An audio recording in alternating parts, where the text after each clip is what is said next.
In New England, we've got the answers. Meanwhile, a story coming from our friends in the desert, raising a lot of questions. What do they know, and what does it say about the Cleveland Browns? Plus, it's now or never for Tampa Tom. What the Bucs absolutely must do this weekend before it is all too late. All that and more on this Football Friday on Get Up on ESPN. Greeny here with you from the Seaport.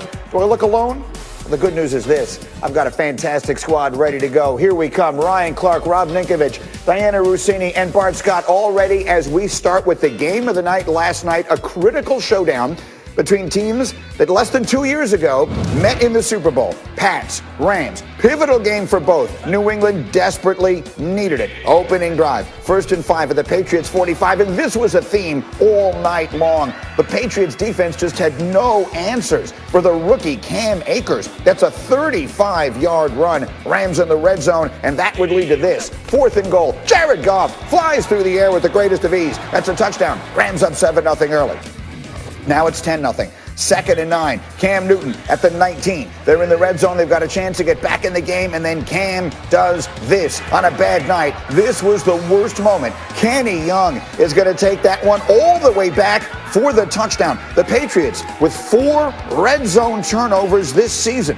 They had 3 in the previous 3 years combined. And look at this, just a bad throw, a bad choice. One way or another, a very bad result. Cam just 9 of 16 on the night. It's 17-0 later in the quarter. That's still the score. Patriots need to get in. 3rd and goal. Cam going nowhere. 4th and goal. Bill, what are you going to do?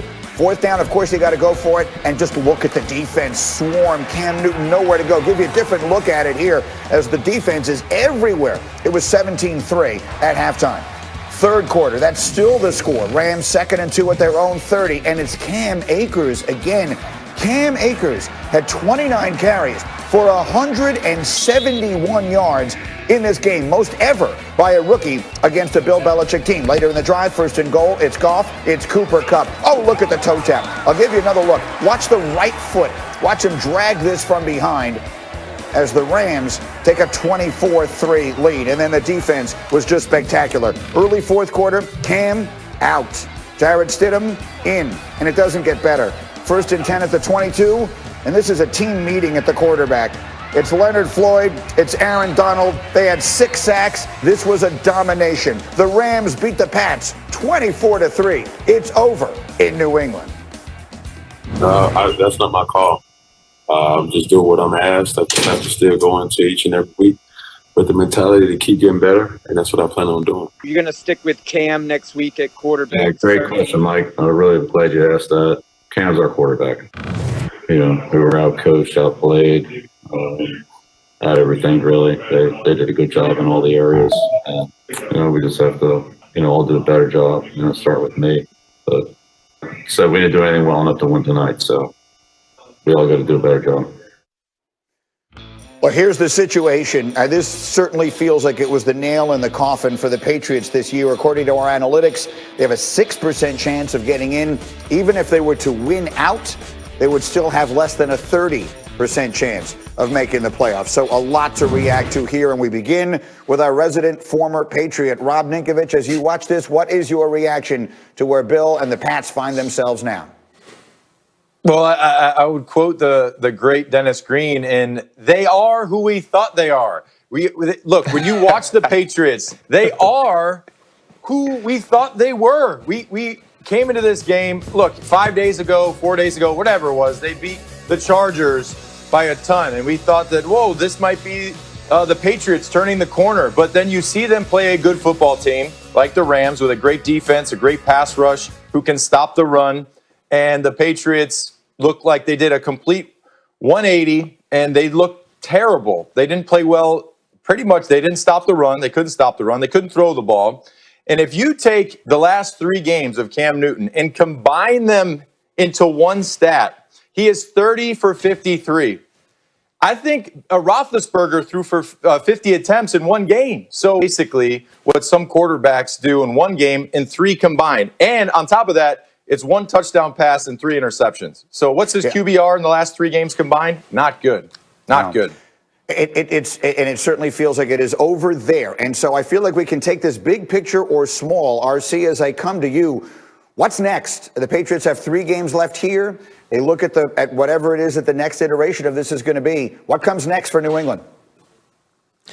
This season is over, and this season was a wash for the New England Patriots. This season was much like 2020 was for all of us. We're trying to start over and figure out how we are going to move on with life. Well, that's where the Patriots are. But I believe they took a step backwards. This was supposed to be the year that you figured out how to move forward without Tom Brady. I don't think you answered any of those questions. You had 8 opt-outs on this team, and so you were really hurt defensively. You obviously lose Tom Brady. You pick up Cam Newton late, and it really never turned into something that you could do offensively where you could pass the ball efficiently all year, but you knew you had issues on the outside. They haven't drafted well when it comes to skill players in New England, and that's Bill Belichick. They obviously weren't prepared for Tom Brady to leave and have Jarrett Stidham or someone else that they had come up through their organization take his place, and so you go to Cam Newton. And so when you look at this is on Bill Belichick and on what Bill Belichick can do moving forward. Is he there for a rebuild? Can he retool? Can he have a different rendition of the New England Patriots be successful? Because that's what this offseason is going to be about. This team is over. The team of the last 2 decades is dead. Can he revive this organization with the great coach and the GM that he is? Yeah, the streaks that come to an end, you saw it on your screen a moment ago, 17 straight years of double-digit wins. It's also 11 consecutive years, and that is now almost assured of coming to an end. And let's talk about the coach there, Bart Scott. How do you see this situation now for Bill playing out? Well, if any team or any organization deserved to pass, the Patriots deserve to pass after 20 years of dominance. I think we'll never see another organization have that sustainable success for such a long duration. But when you think about big picture, you're going to ask yourself, is Bill Belichick at 68 years old going to be willing to stay around to see it, turned around? They have a lot of bad contracts. They're going to have a lot of salary cap space. But my question is Bill the coach of the future? And when I said that earlier on, people thought I was trying to be tongue in cheek. But at 68, does he have the endurance to want to stay around for that long? Or should he take a page from his mentor, Bill Parcells, and move up into the upper office and give a guy like Josh McDaniels an opportunity who he said he was going to give his world to a couple of years? Remember, Josh McDaniels had an opportunity to be the coach of the Indianapolis Colts a couple of years ago.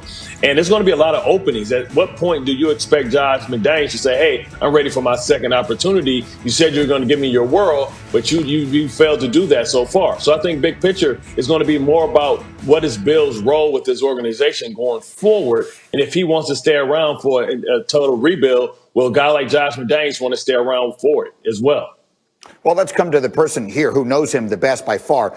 Rob Ninkovich, what is your sense, knowing Bill as you do, playing for him as many years as you did, at the age of almost 69, do you believe he wants to keep coaching going forward? Yeah, I do. I think he wants to continue coaching. He still loves coaching. I think he'll coach as long as his health will allow him to coach. You look at the things that he has as far as his sons with him in that building. We all know that coaches put a lot of time in. And early when you have kids and you're not able to be around them, I think he enjoys the process of having his 2 sons, Steve and Brian, with him in the building, learning underneath him. So I would think that Bill would continue coaching as long as his health, like I said, allows him to do that. He still loves the game. He loves the process. He loves breaking down film, going through contract negotiations, evaluating players. You see him taking the trips out to the colleges, evaluating the players, going to workouts.